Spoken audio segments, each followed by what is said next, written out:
Once upon a Thursday evening, with spirits spent and eyeballs bleary, post the bedtime stories reading of wimpy kids and Hobbit lore, I plopped down on the divan with universal remote in hand, turned on the TV, not the 4K version I'd been begging for, to a program, weird and wanton, not the one I had hoped for, something vacuous, and nothing more. Distinctly I remember how glottal fry and nasal timbre instantaneously dismembered once bright neurons by the score.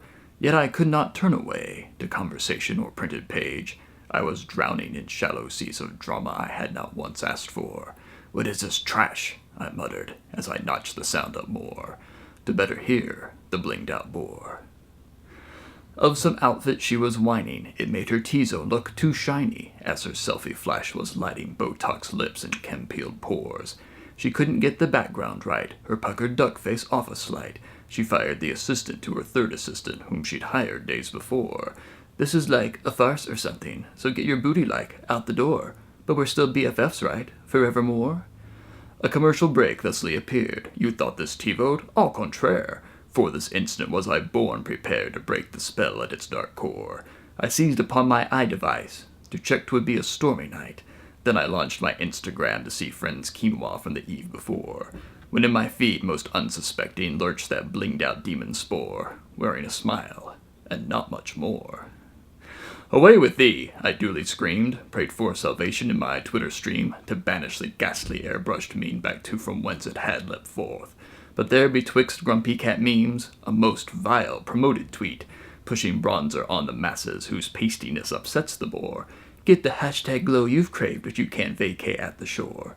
I flushed my cache. Haunt me no more. Perhaps if I went analog, I could evade this plague's onslaught. Alas, my effort was for naught at the big bucks discount store. For on the cover of In Touch, the bore protested much too much, how celebrity disturbed her chi till even Shavasana became a chore. I sensed impending regurgitation at the vapid self-report, paid for my Kit Kat, then out the door. Amidst the traffic's give and take, I pondered humanity's mistake in lifting up this gleaming fake to a seat of honor in the world's grand court. Wherefore didst we e'er decide to reward coquettish glance and sigh? What harbinger of doom is this, that we stuff our souls with such ordure, and shower adoration on a yoga-panted impostor? Pled the Graven, "Watch me more." Back at home with children dreaming, the better half fitfully sleeping, I chanced again my timeline streaming, daring fate to find true north.